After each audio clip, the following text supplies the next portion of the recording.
예, 반갑습니다. 마지막 타임이 돼가지고 가신 분도 있고, 어차피 저도 늦게 왔어요. 아직 학기가 덜 끝났고, 또 아침에 요즘 상태가 안 좋아 양쪽 귀가 붓는 바람에 지금은 그래도 강의를 준비한 거라도 제대로 하라고 조금 낮게 된 것 같아요. 그래서 하여튼 이 시간 뒤에 앉아가지고, 목사님 그 앞 강의를 쭉 처음부터 듣고 또 빠르게 원고를 제가 한번 다 읽어봤어요. 읽어보니까 제가 발표해야 되는 이 부분하고 일단은 같은 책에 지금 주목을 하고 있다는 점, 그러면서도 우리가 잘 또 활용을 하면 이 두 가지 강의가 우리 참여하신 모든 분들에게는 또 보완적이 되지 않겠는가 그런 생각이 듭니다. 저는 일단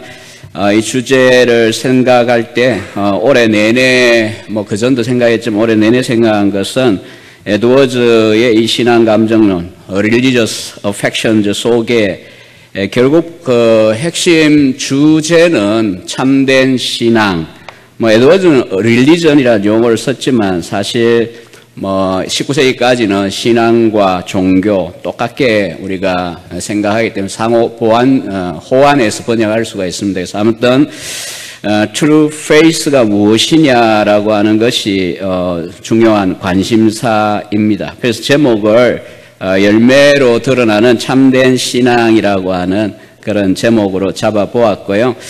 우리 심 목사님은 개인의 해석학적인 모델을 가지고 상당히 깊게 넓게 또 교차적으로 이렇게 연구한 논문 수준인 것 같아요. 그리고 제가 여러분들에게 원래 요청을 받을 때는 발제니까 참여하는 분이 신학적으로 또 너무 어려우면 안 되니까 그렇게 평범한 수준에서 써달라 이렇게 해서 제가 논문 형태를 할 수 있는 대로 최대한 탈피하고 책에 대한 주도 복잡하기 때문에 본문 안에 가로 속에다 다 집어넣었습니다. 그래서 이런 것들을 밑으로 끌어내려 버렸으면 상당히 분량이 더 늘어났을 겁니다. 그런 점들을 염두에 두고 이 받으신 오늘 책자를 같이 가지고 그렇게 한번 다뤄보도록 하겠습니다. 지난 1학기 동안 총신에서 제가 이 신대원은 용인 양지에 있는데요.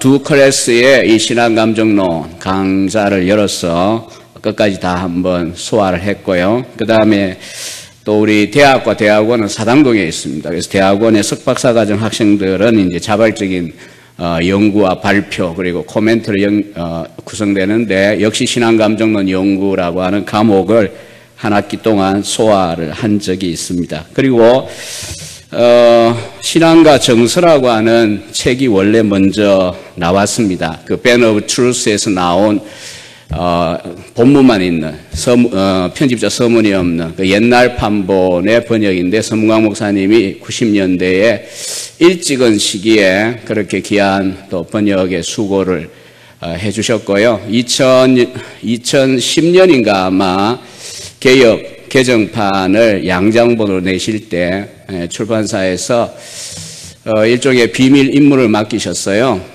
이 책을 새로 개혁 개정을 내는데 아무래도 에드워즈 전문가니까 제가 에드워즈로 박사를 했습니다. 그래서 하여튼 에드워즈 전문가니까 한번 전체적으로 번역 감수를 해달라. 그래서 제가 한 일주일 내내 꼬박 원고와 실험한 기억이 있습니다. 그리고 현재 제가 이제 텍스트로 여러분에게 이제 소개하는 것은 우리 앞에 발표하신 덴버의 정성욱 교수님이 2005년도 1월에 출간했어요. 제가 그때 기억하기에는 이 신앙감정론 번역하기 위해서 교수 생활에도 불구하고 4개월 동안 피지땀을 흘려가면서 번역을 했다라고 하는 이야기를 제가 들은 기억이 나고요. 또 존 스미스가 편집자 역할을 30대에 한 거거든요. 예일대학 철학 교수인데 상당히 애를 많이 썼지만 그렇게 크리티컬 에디션 비평적 판본을 내서 이때까지 낸 본문 중에 가장 정확한 본문을 재구성한다고 했는데 우리 정 교수님이 살펴보건대 성경 인용이 100군데 이상 틀린데도 그것을 교정을 못했다. 뭐 철학 교수라서 그런 것 같고 우리 정 교수님은 신학 교수시니까 성경 본문 인용이 틀린 거는 더 잘 잡아내지 않았는가. 그래서 이 한글 번역본은 그런 점에서도 플러스 알파가 있는 좋은 책입니다. 일단은 스미스 교수의 신목사님 말씀대로 스미스 교수의 편집자 서문, 이 예일 판본의 주요한 공헌이 바로 그겁니다. 이 편집자들의 방대한 최소한 100페이지 이상의 이 서문이 상당히 중요하다라고 하는 점을 말씀을 드리고 싶고요. 출판사 이야기로는 아마 의지의 자유가 곧 이제 나올 것 같고요. 아니요, 원제론 참. 의지의 자유는 이제 그 다음. 사실 이게 번역이 제가 두 분 번역자 이야기를 했습니다만은 굉장히 에드워즈의 영문을 읽어보시면 알지만 그 노샘프턴에서 워낙 꼴짝에서 혼자 너무 묵상을 많이 해서 그런지 문체가 쉽지가 않습니다. 그래서 심지어 영미권의 대학생들에게 이런 책들을 읽히고 이해하냐 이러면 쉽지가 않다 그래요. 하여튼 그런 점에서 이런 번역을 위해 애쓰신 분들의 노고를 좀 아시고 좀 읽어주시면 좋겠다는 생각이 들고요.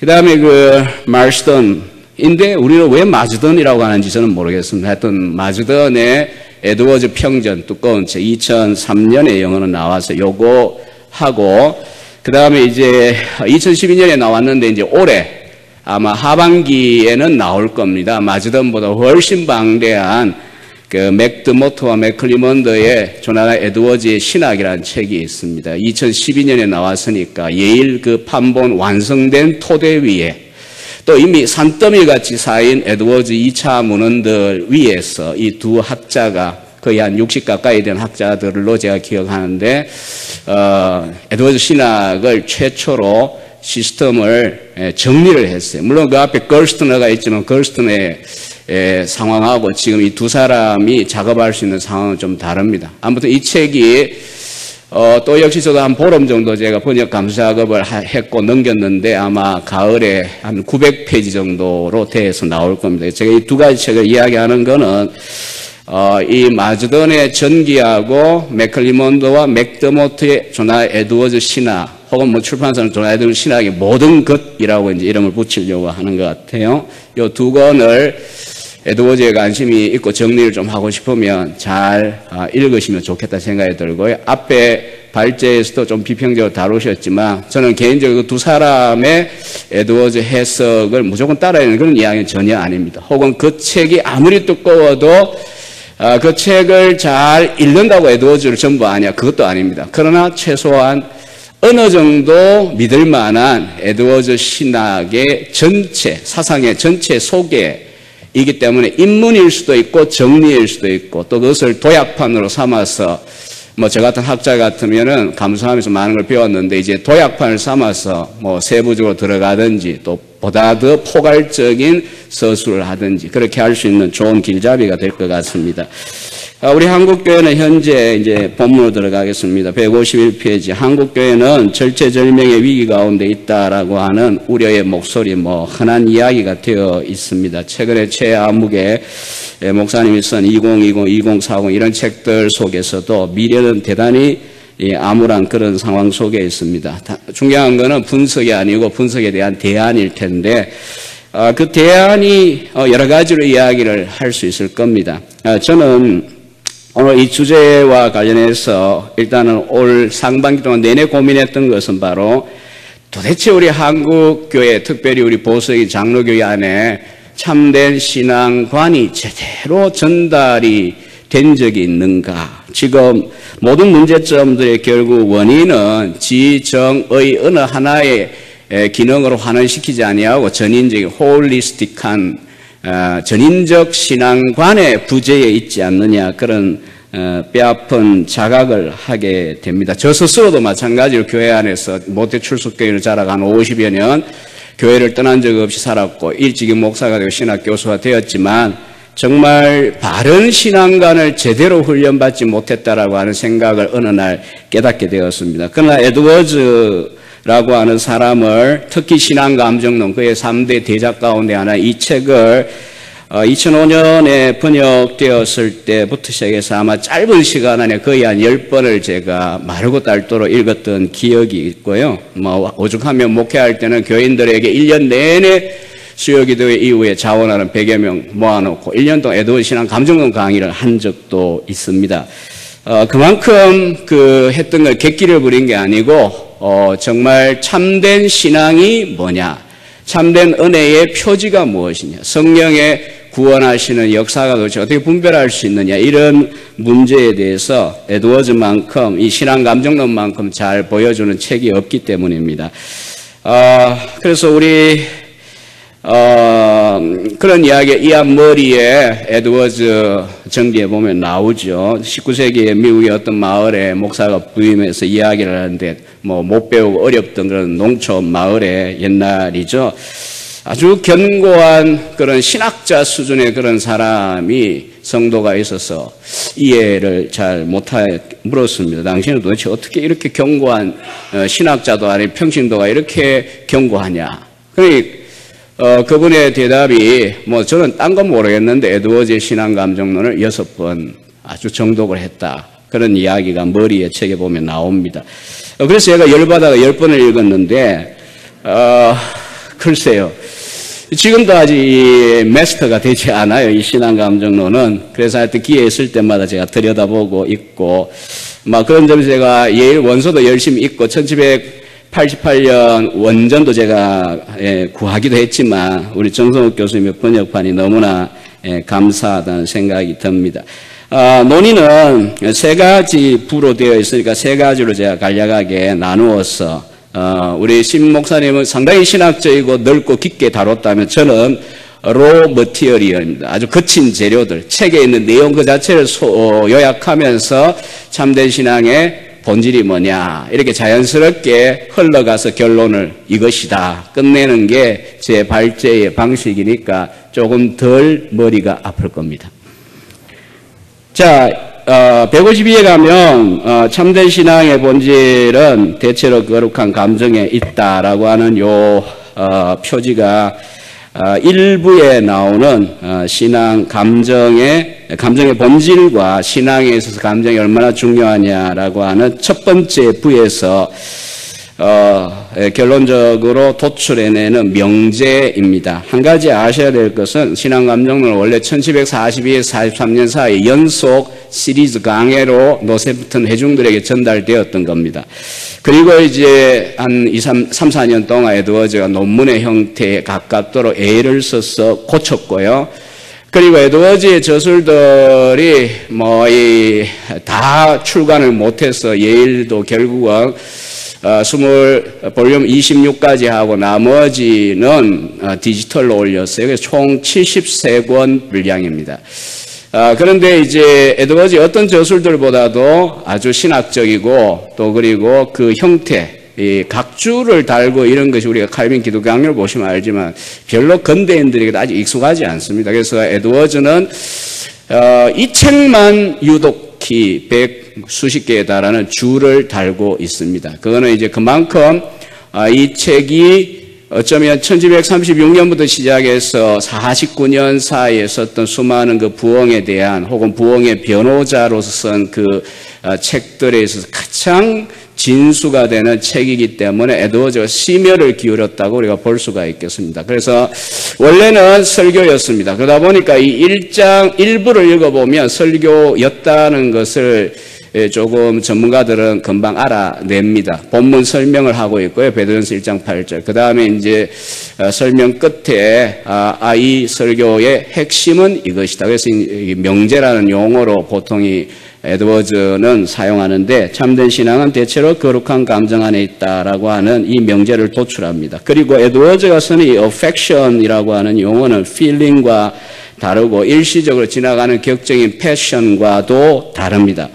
그래서 우리가 이제 어떻게 번역하느냐의 문제는 앞서도 하셨지만 이질락 박사라고 하는 제 동료가 총신대학교에서 에드워즈 신앙감정론 연구로 박사를 받았어요. 상당히 오랜 기간 동안 연구를 했고, 지금 논의된 그런 많은 내용들이 사실 이 논문 안에 다 들어 있습니다. 그런데 이분도 이 정서라고 하는 용어로 번역하자고 하다가 책을 내면서 감정을 바꿨고, 또 우리 김남주 목사님이 정동이라고 하는 심히 어려운 용어를 쓰시는 바람에 또 따르는 무리들이 있습니다. 또 혹은 우리 학교에 웨스트민스터에서 학예하고 오신 에드워즈 강홍상 교수님인데 감화라고 하는 번역을 씁니다.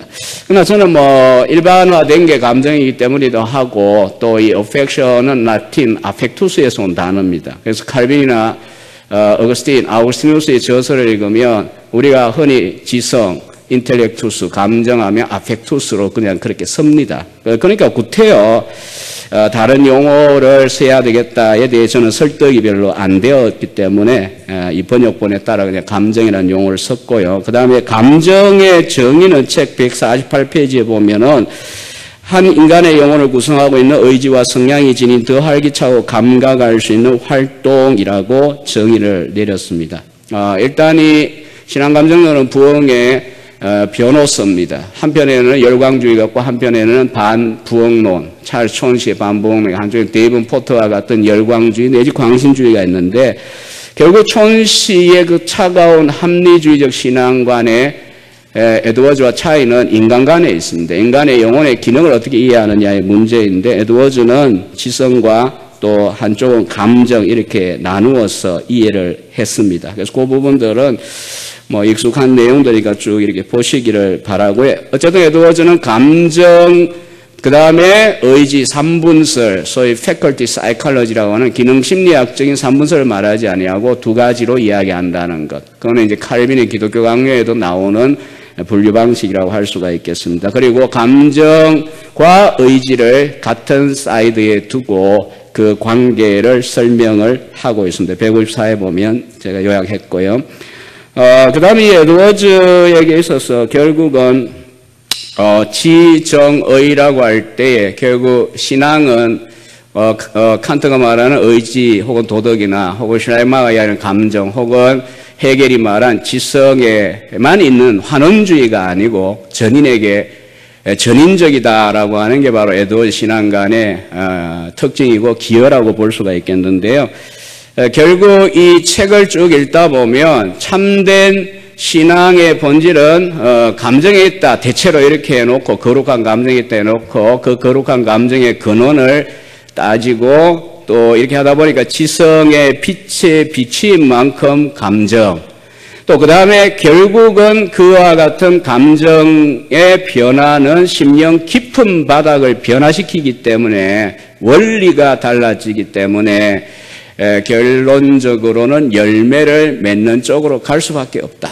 결국 이렇게 전인적인 신앙관으로 끝이 납니다. 그래서 아마 신앙적인 감정에 대해 관심이 많은 분들이 잘 모르고 이 책을 읽다가는 끝까지 가지도 않았겠지만은 끝까지 읽었는데 이 책이 감정론이라는 제목이라고 해놓고는 왜 이렇게 전인적인 신앙으로 갔느냐 아주 나이브하게 제가 이야기한다면 그런 상황도 연출될 수 있지 않을까 그런 생각이 듭니다. 그 다음에 두 번째 2부에서는 2부와 3부인데 2부에서는 신앙 감정이 진정으로 은혜로운 것인지 아닌지에 대한 판단 근거가 될 수 없는 소극적인 표지 이미 성령의 역사 분별 방법에서 에드워즈 1741년 9월 설교에서 도입하기 시작한 표지론 사인이라고 하는 이제 표지론인데 하나는 이제 중립적인 기준 내지 표지들입니다. 그래서 이 네거티브라는 용어를 에드워즈가 쓸 때 저도 일부러 그래서 영어 사전을 큰 거를 항목을 다 읽어봤습니다. 네거티브, 파지티브. 보통 일반적, 적극적, 또 부정적, 소극적, 적극적, 긍정적, 또 하나는 적극적 이렇게 이제 번역을 하는데 에드워즈가 지금 이야기하고 있는 내용의 표제로 삼기에 네거티브와 파지티브의 뜻이 뭘까? 가장 적절하게 느껴진 것은 결국은 여기 154의 마지막에 있는데요. 난 이센셜이고 하나는 이센셜입니다. 하나는 비본질적인 것.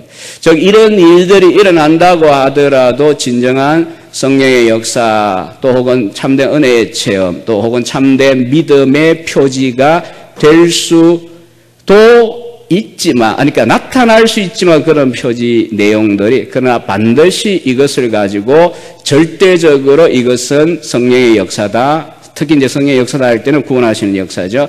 그리고 참된 믿음의 결과다. 혹은 정말 감정이 신앙적인 거룩하고 은혜로운 감정이다의 표지가 되지 않는다. 그런 점에서 비본질적인 표지라고 말할 수가 있습니다. 반대로 이제 훨씬 더 분량이 많아지는 게 제3부인데 3부에 나오는 적극적 표지, 파지티브 사인즈 하면서 앞에 12개, 뒤에 12개의 균형을 맞춰놨습니다만은 그 적극적 혹은 긍정적 표지라고 할 때는 이센셜입니다.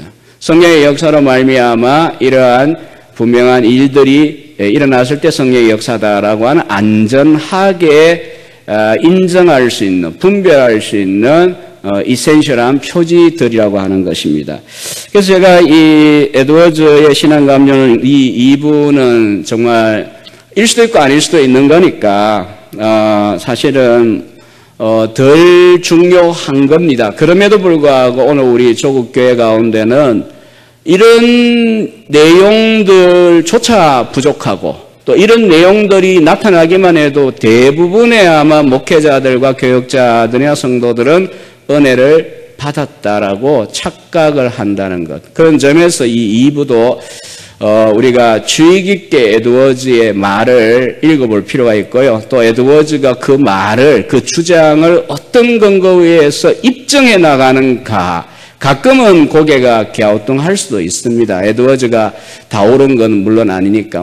그래 생각나는 것은 에드워즈는 그런 이야기를 했어요. 어떤 사람이, 어떤 우리 믿음의 선조가 그렇게 말했기 때문에 그 말을 무조건 따라가야 된다 그러면 그거는 우상숭배라 그랬어요.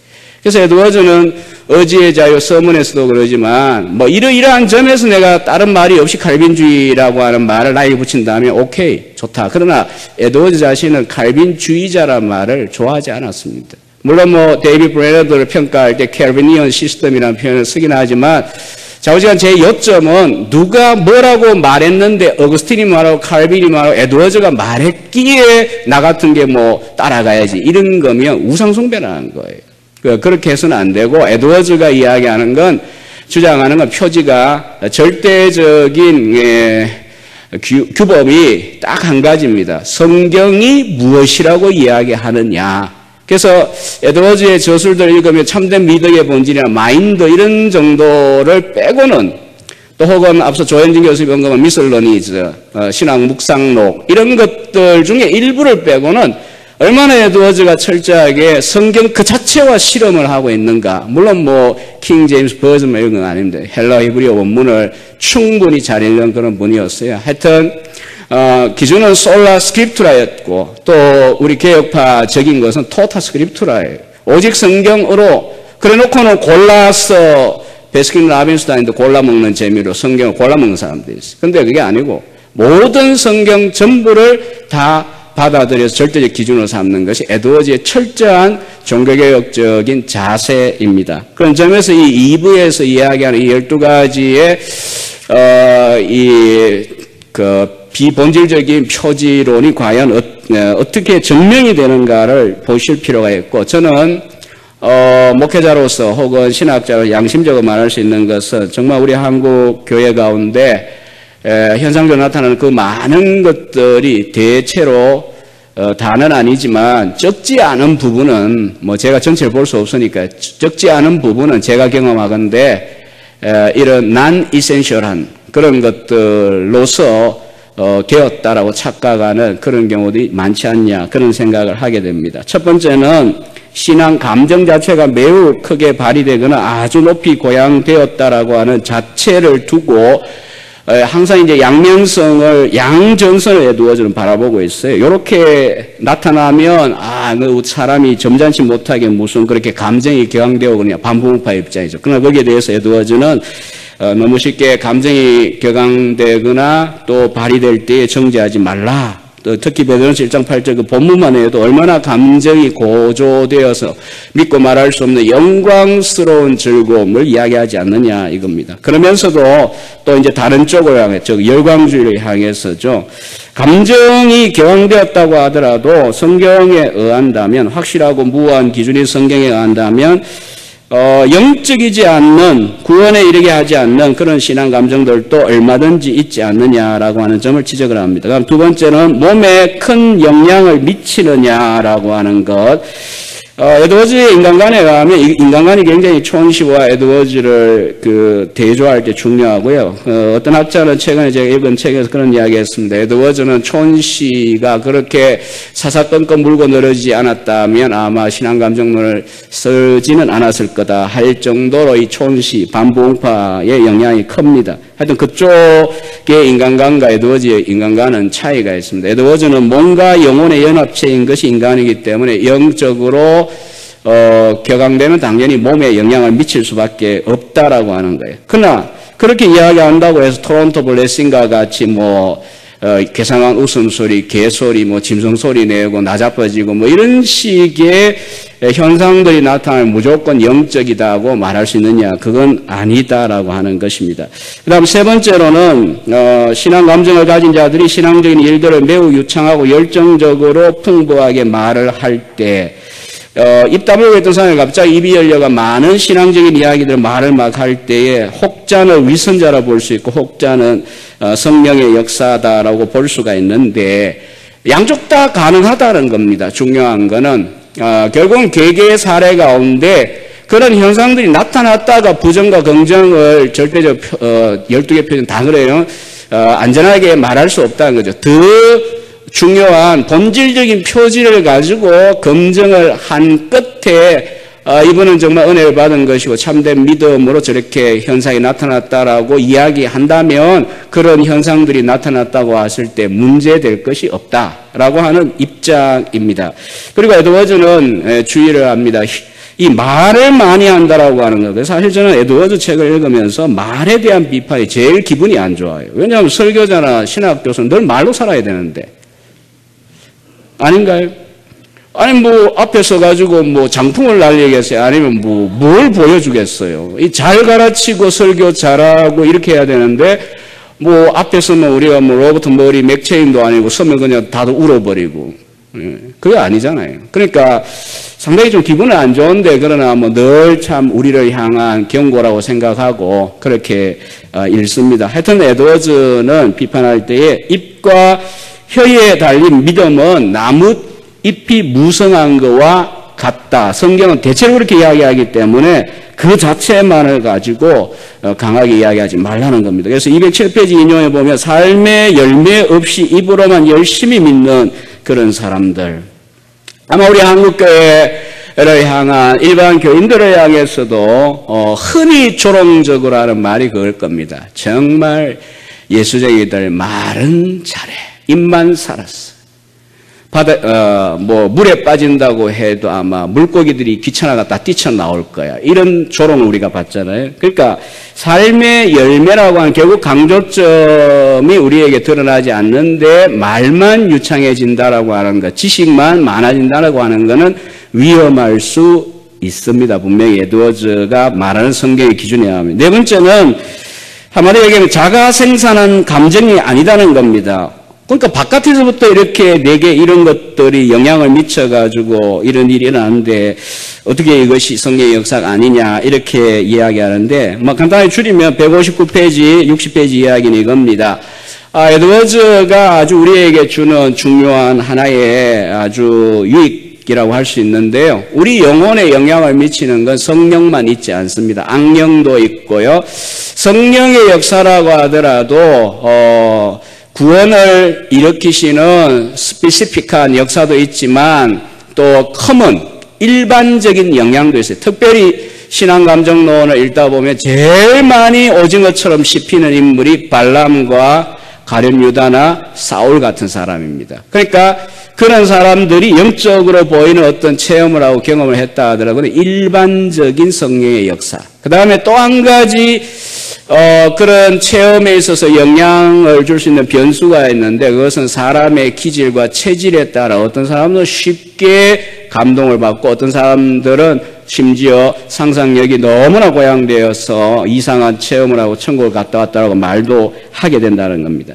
그 다음에 다섯 번째 소극적 표지는 성경 본문이 마음속에 기억나는 경우. 이건 이제 강조는 갑작스럽고 특이한 방식으로 본문이 떠올랐다라고 하는 겁니다.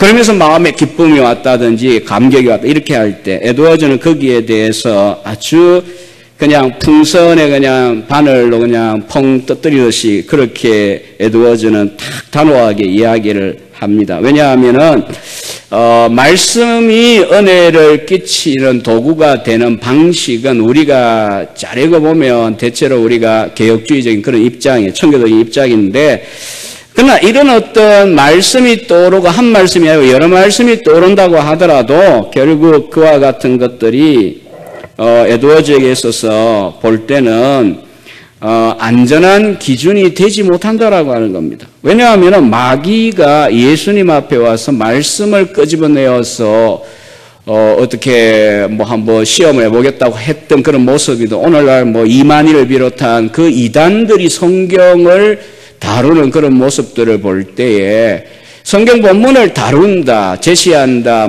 떠오른다, 영음이 들린다 이런 자체는 안전한 표지 자체는 결코 될 수 없다는 겁니다. 여섯 번째로 우리가 이제 상당히 어려운 부분입니다만은 사람들이 체험하는 감정에서 사랑이 현상적으로 나타나는 것. 그러니까 이거는 사랑 자체가 아니고 사랑인 것처럼 인데 실제 사랑은 아니에요. 그게 사랑의 현상이죠. 그래서 에드워즈가 또 이제 강조하는 이 161페이지에 가면은 상당히 중요한 포인트가 뭐냐 하면 이런 사탄도 대단한 존재이기 때문에 어떤 정도에 있어서는 할 수 있는 한 모든 것을 모방하여 짝퉁을 만든다는 거죠. 그래서 사랑도 가장 귀한 거기 때문에 모조품을 엄청나게 만들어낸다라고 하는 겁니다. 그런 점에서 정말 저 사람은 사랑스러움을 드러낸다라고 하는 우리의 이런 주관적인 감정적인 느낌보다는 보다도 들어가서 사랑이 무엇이냐. 예컨대 이제 에드워즈는 1738년 연속 강해에서 사랑과 그 열매라고 하는 방대, 역시 서문광 목사님이 번역하신 저도 2년 전에 발표했던 것 같아요. 컨퍼런스에서. 하여튼 그런 책에서 이야기하는 그런 내용들을 보고 이게 진짜냐 가짜냐를 분별해야 되지 사랑의 어떤 현상이 나타난다는 자체가 중요한 것은 아니다는 겁니다. 일곱 번째는 어떤 신앙 감정들이 동시에 다양하게 경험된다 혹은 체험된다는 것으로는 성령의 역사인지 아닌지 혹은 참된 믿음의 결과인지 아닌지 알 수 없다. 왜냐하면 마귀는 여러 가지 종류의 감정들을 앞서도 얘기했다시피 다 모방을 하기 때문에 그런 다양한 감정들이 우리가 경험된다고 해서 믿고 안심할 수는 없다는 겁니다. 그 다음 여덟 번째는 좀 더 사실은 날카로워지기도 하고 깊어지는 부분입니다. 예컨대 사람이 양심의 각성과 죄에 대한 깨달음이 먼저 경험하고 그 다음에 순서를 따라 위로의 기쁨을 경험했다. 소위 제 박사 논문에서도 에드워즈 성경론이라는 책 속에서도 제가 아주 한 부분을 다루었었는데요. 당시에 회심의 형태론이라고 하는 것이 있었어요. 청교도들 어떤 단계 어떤 순서로 구도자에서 또 회심자가 되고 이런 단계 퍼킨스 같으면 10단계를 이야기하는 상당히 복잡한 그런 논의들이 있는데 일단 에드워즈는 자기가 경험을 해보니까 옛날 이 신학자들의 모포로지로는 안 맞았어요. 그러나 회심 안 한 것이 아니다라고 하는 것을 알고는 자유로워집니다. 그런 점에서 에드워즈는 최소한 지금 제가 이야기한 이런 두 가지 내지 세 가지의 단계를 일반적으로 그치게 하는 것이 하나님의 방식인 것 같다라고 이야기를 합니다. 그러나 문제는 그런 순서대로 무엇을 경험했다라고 해서 거기에 두 가지가 경험한 내용이 다 성령의 구원하게 하시는 역사라고 보장이 되지 않는다라고 하는 겁니다.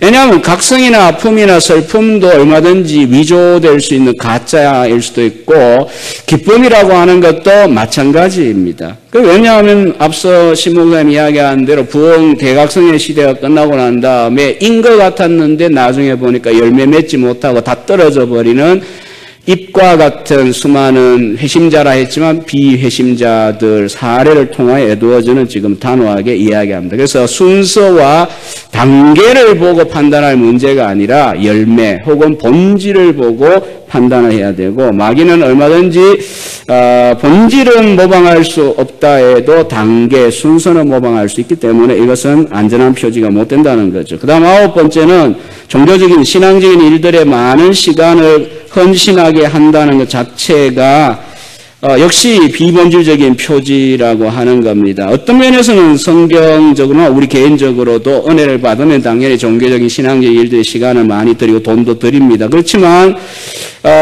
그런 현상이 나타나면 무조건 그것이 안전하냐 아니라는 거죠. 왜냐하면 신앙적인 일에 그 유대인들이나 또 뭐 우리들 주변에 그런 이단들이 바치는 그런 것들을 볼 때에 과연 그게 안전한 표지가 될 수 있느냐 아니라고 하는 거죠.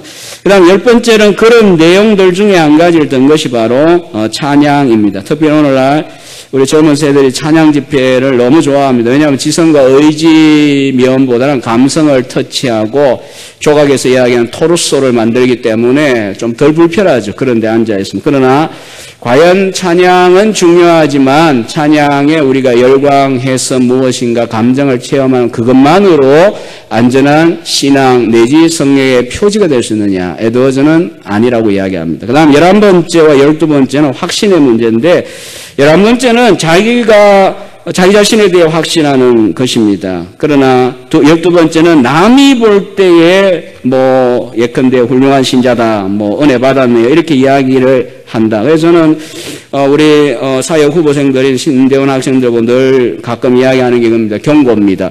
여러분이 목회할 때, 저도 담임목회 12년 했지만은, 목회할 때 너무 쉽게 교인들에게 선물 사주고 잘해준다고 함부로 신앙이 너무 좋다 이런 말 하지 말아요.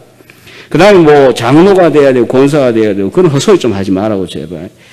왜냐하면 당신들도 자신의 믿음에 대하여 분명치 못할 때가 있는데 왜 사람들의 어떤 특정한 행동을 보고 쉽게 믿음이 있고 믿음이 더 좋고 뭐 훌륭하고 이런 말을 너무 쉽게 하느냐. 저는 에드워즈에게서 배운 거예요. 그렇게 우리가 할 수가 해서는 안 돼요. 굉장히 지혜롭게 또 그리고 성경의 기준을 잘 연구해서 우리가 다양하게 그렇게 표지를 마련하고 그런 가운데 내가 마음 가운데 뭐 그렇게 말할 수 있어. 그러나 말은 잘 안 하는 게 좋겠다. 그렇게 이야기를 합니다. 대신에 이제 격려하고 또 용기를 주는 그런 말들은 하라고. 그러나 그게 아니라 하나님이 믿음이 있느냐 없느냐도 안전하게 보시고 우리 믿음이 하나님 보시기에 좋으냐 나쁘냐도 안전하게 그분이 아시는 특권인데 우리 목회자들이 함부로 성도의 신앙을 평가하지 않도록 해야 된다. 나한테 못해도 훌륭한 성도들 많다.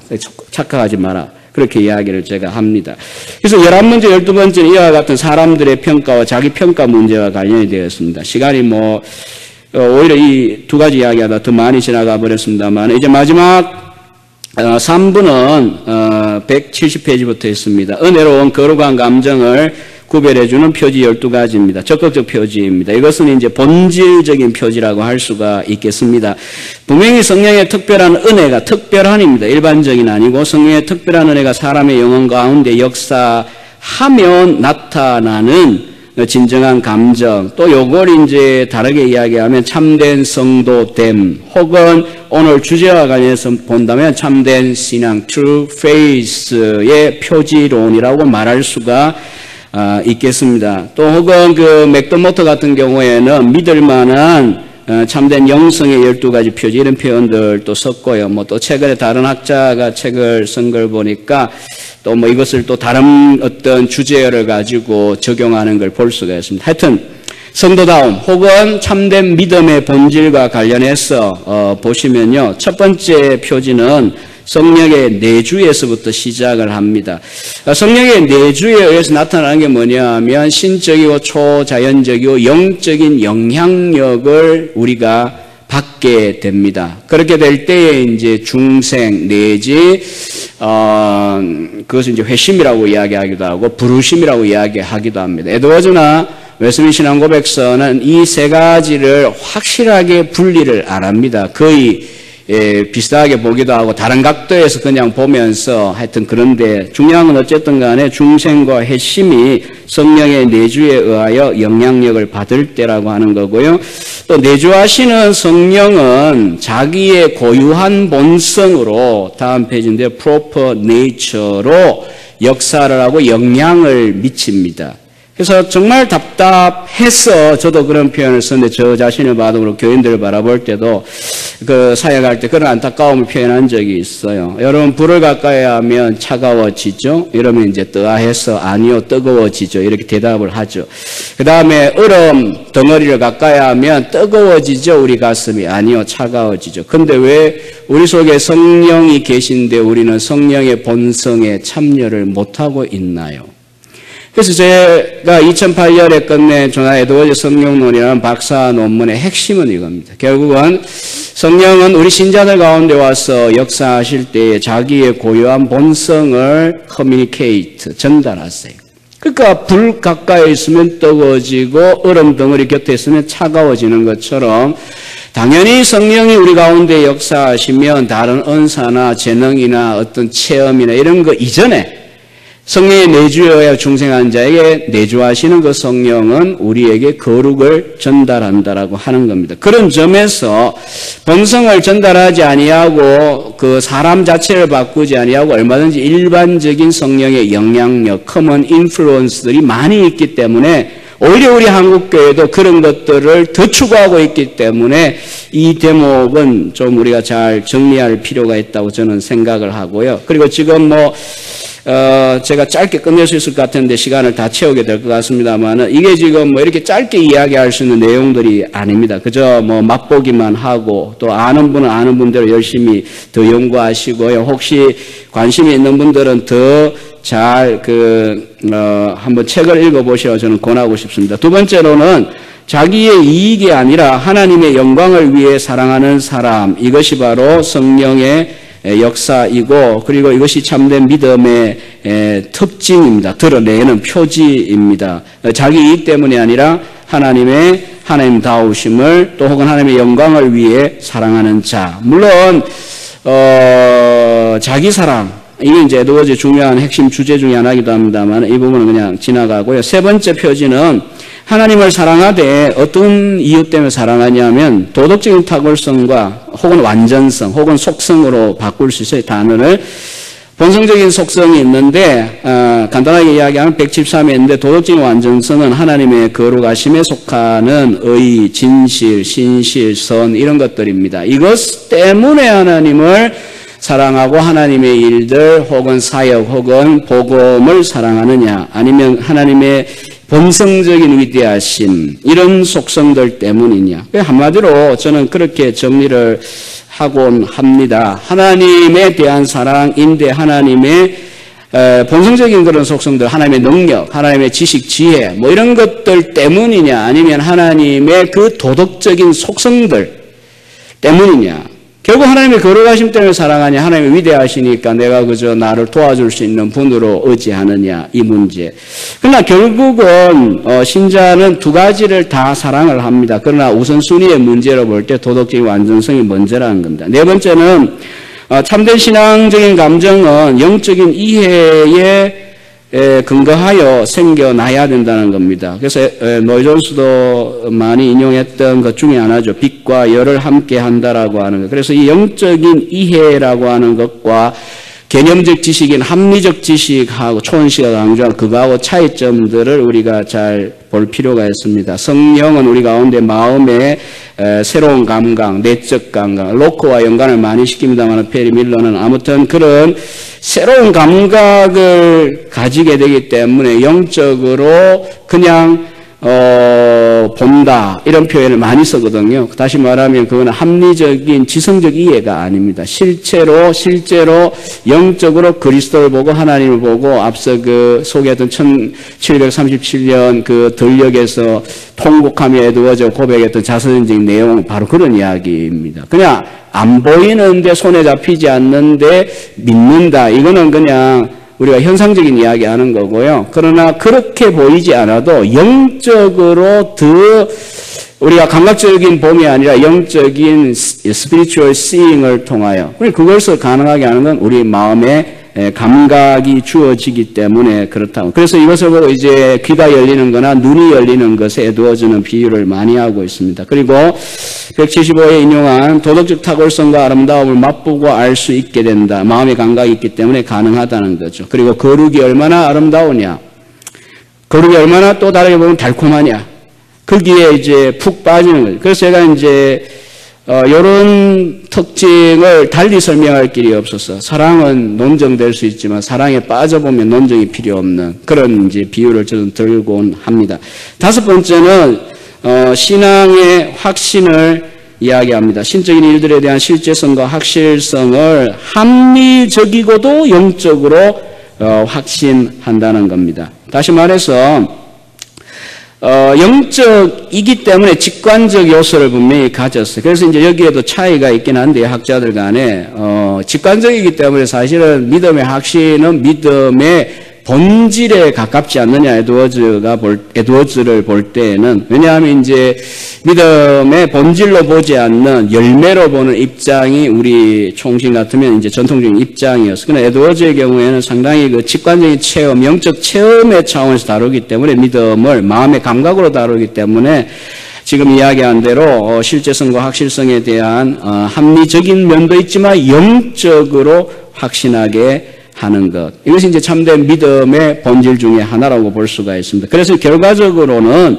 414 인용인데 자기의 모든 것을 거는 것을 두려워하지 않는 것이 바로 참된 믿음입니다. 그 다음 여섯 번째로는 그 믿음의 중요한 특징은 사실 일곱 번째에 다룬 내용 먼저 다뤄요. 성령이 영적으로 임재하시면 우리 본성, 네이처 자체를 바꿔버리기 때문에 그리스도를 닮은 자가 되게 한다는 건데, 그래서 그 중에 정말 에드워즈가 당시의 열광주의 때문에 하도 되어서 강조한 것이 먼저 겸손부터 다루었어요. 그래서 복음적 겸손에 대한 그 내용을 먼저 다루었고요. 겸손하지 않은 성도는 신자가 아니다. 뭐 이런 강한 표현들을 에드워즈는 쓰고 있습니다. 특별히 한 40여 표에 되는데 읽다 보면 제가 여러분 모르지만 여러분 가운데도 아무도 나는 겸손하다고 말하지 않을 거라고 저는 생각이 듭니다. 그래서 상당히 교만한 마음이 드시는 집에 가서 꼭 그 부분을 읽어보십시오.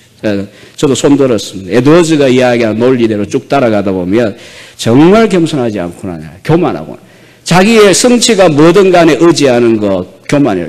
그 다음에 또 내가 남보다는 자기를 낮추고 남을 먼저 위하고 겸손하다고 생각, 그 자체가 교만이라고 이렇게 이야기해 버리니까 그보다 모한 사람들은 뭐 완전히 이제 나가 떨어지는 거예요. 그 다음에 일곱 번째 본성의 변화였고요. 요것이 이제 여덟 번째 가면 그리스도의 성품, 특별히 다섯 가지를 이야기합니다. 사랑과 온유와 평온함과 용서와 자비의 심령을, 그래서 그리스도를 담는 자가 되는 것, 이것이 바로 우리가 뭐 흔히 하는 이야기지만 중요한 이 참된 믿음의 본질이고 성령의 구원하시는 역사입니다. 180으로 넘어가겠습니다. 그리스도인의 심령이나 그리스도와 그의 지체들 안에서 일하시는 성령의 본성으로 이런 내용들을 쭉 또 이야기하기도 합니다. 그래서 181에 제가 그 블록 인용한 요 대목은 우리 정 교수님이 번역한 이 책 속에서 저에게 가장 상처를 준 문장입니다. 성경은 야비하고 이기적이며 까다롭고 싸움을 즐기는 기질을 가진 사람들이 참된 그리스도인이라고 말하지 않는다. 까다롭고 냉혹하며 옹졸하고 교만하며 심술궂은 사람이 참된 그리스도인일 수 있다는 것보다 터무니없는 생각은 없다. 일면 제가 그러니까 상처를 받았어요. 그러나 정말 이 말씀을 읽을 때마다 붉게 칠해놓고는 정말 이거 왜 이렇게까지 강하게 이야기할까. 물론 이제 우리가 에드워즈가 이 신앙 감정에서 이야기하는 것은 어떻게 보면 신앙의 고울이지 시작부터 다 이래야 된다 이렇게 이야기한다면 과연 몇 명이 우리 한국 현재 교회 가운데 지도자든 성도든 간에 여기에 맞을까요? 그래서 양락훈 교수의 책에서도 이야기하시는데 이 목표하고 출발점 사이에 혼돈이 또 혹은 평균에 대한 이해가 에드워즈가 1750년 6월 22일 회의 때 그렇게 킥아웃 당할 수밖에 없는 이유 중에 아니겠느냐. 저도 어느 정도 공감합니다. 그 코멘트에 대해서. 9번째, 부드러운 마음은 그냥 온유한 게 아닙니다. 훨씬 더 죄에 대한 두려움이나 마음이 어린아이같이 민감하게 움직이는 거를 말합니다. 아주 뭐 딱딱하고 무감동하고 확신하는 위선자와 반대죠. 10번째로는 신앙은 아름다운 균형과 조화. 왜냐하면 우리가 입은 것은 그리스도의 형상 전체고 받은 것은 그리스도의 모든 은혜이기 때문에 또 혹은 우리에게는 성화의 보편성이 요구되고 있기 때문에 균형과 조화가 있을 수밖에 없다. 그래서 끔찍한 부조화가 있다면 그건 성령의 역사가 아니고 참된 믿음이 아니다. 그래서 그 많은 예를 드는데 그 중에 하나가 184에 있는 대로 골방의 신앙과 사회적인 신앙 사이의 균형을 이야기합니다. 모이면 기도하고 골방하고 기도 안 되고 골방에서 기도하는데 모이면 기도가 안 돼. 이런 식의 편향성, 이거는 다 문제가 있다는 거죠. 부조화라는 거죠. 그런 것들. 그런데 이런 예들이 많이 소개되고 있는데 상당히 우리들에게 교훈을 많이 주는 내용들을 담고 있습니다. 11번째는 진정한 믿음이라면 참 성도고 성령의 역사를 경험하고 있다면 나는 이제 되었어. 이너프가 아니고 맛보았으니까 더 갈망하고 추구하고 달려가게 만드는 그런 갈망을 가지는 것이다. 이게 이제 참된 성령의 역사의 결과라고 하는 것입니다. 그래서 심지어는 185 중간쯤에 보면 영적인 양식을 더욱 간절히 갈구하는 거지. 마르틴 루터도 죽었을 때 조각 나온 게 그거지 않습니까? 우리 모두가 거지다. 이 말은 참말이다. 비어진트 페틀 호크에스트 베룸이라고 하는 문장 아닙니까? 그래서 우리가 거지라는 단어를 기분 나빠할 문제가 아니라 하나님 앞에 신자는 아무리 맥시멈으로 체험했다 해도 시식에 불과하다는 것, 또 우리가 굉장한 걸 체험해도 어린아이 아직 수준에 불과하다는 것, 이런 것들을 알고 강렬하게 더욱더 사모하는 모습이 되어야 된다는 거고요. 마지막 12번째 표지는 우리 번역본에 의하면 99쪽에 달합니다. 실천적인 그리스도인입니다. 결국 감정, 지성, 그리고 이제 의지적인 실천, 또 삶의 열매로 넘어왔습니다. 시간이 이제 몇 분 안 나오기 때문에 제가 간략하게 말씀드린다면, 일단 에드워즈는 이 실천 혹은 열매 맺음으로 드러나는 것이 제일 안전한 참된 신앙의 표지 내지는 성령의 역사를 입었다라고 하는 표지가 된다고 생각합니다. 왜냐하면 말에 의하여 우리가 남을 알 수도 있고 나를 알 수도 있지만 말보다 더 확실하고 정확한 것은 행위라는 열매를 통하여 드러내는, 그래서 예수님 말씀대로 열매로 그들을 알리라이니까 말도 우리가 참조해야 되지만 고백이죠. 고백을 참조해야 되지만 그 고백과 더불어 반드시 삶의 열매가 지금 앞서 이야기했던 그런 개인적인 변화든 외적으로 사랑을 실천하는 것이든 이런 것들을 통하여 드러나는 것을 통하여 그나마 우리가 안전하게 남을 판단하거나 자기 자신을 평가할 수 있는 기준이 된다. 그래서 결국 이것이야말로 가장 최상급의 표지이고 참된 표지 중에 어떤이 된다라고 하는 강렬한 강조와 더불어 이제 이 12번째 표지를 마무리를 짓습니다. 그러면서 에드워즈는 앞서 이야기한 11가지의 표지가 결론적으로 지향하는 바가 바로 이 실천에 있다는 점을 쭉 입증을 해 나가고요. 그 다음에 앞서 이야기한 대로 타인이나 자기 자신을 신앙 상태 내지 영적인 건전성은 성령의 사람인지 아닌지의 표지도 말을 대신에 행위 이렇게 이야기한 게 아니에요. 우리가 조심해야 되는 건데 신앙 고백과 그리고 그걸 전제해야 돼요. 그 다음에 그 신앙 고백에 근거한 삶의 실천. 왜 그런가 하면 흔히 회자되는 것과 같은 프란치스코의 저작년 노마 미사에서 한 말 정확하게 우리가 파악을 해야 되는데 흔히 회자되기는 영어 기사들도 그랬어요. 누구든지 선을 행하면 구원받는다. 무신론자라 해도 이런 표현이 했다고 하는데 막 했냐 안 했냐 정확하게는 제가 아직도 연구를 깊이 못하겠어요. 기사들은 영어를 좀 읽어보고 치웠는데 그런 말 자체를 시비를 건다면 이 에드워즈가 말하는 삶의 열매는 그게 아니에요. 분명한 성경적인 신앙 고백의 내용들에 대하여 동의하고 그 다음에 전제된 상태에서 성경이 이야기하는 본질적인 삶의 열매들이 있어야 된다는 겁니다. 그러니까 단순한 실천주의, 미국이 이제 잘못 가서 프래그머티즘, 실용주의가 되고 그냥 어떤 성취 업적주의가 되어버린 뭐 앞에 이야기한 긍정적 면도 있지만 이렇게 부정적으로 가버린 그런 것들을 에드워즈가 정당화해 주는 건 아닙니다. 에드워즈는 명백히 이 99쪽 속에서 이런 다양한 복잡한 내용들을 질서 또 조화를 찾아서 잘 정리를 해주고 있습니다. 결론입니다.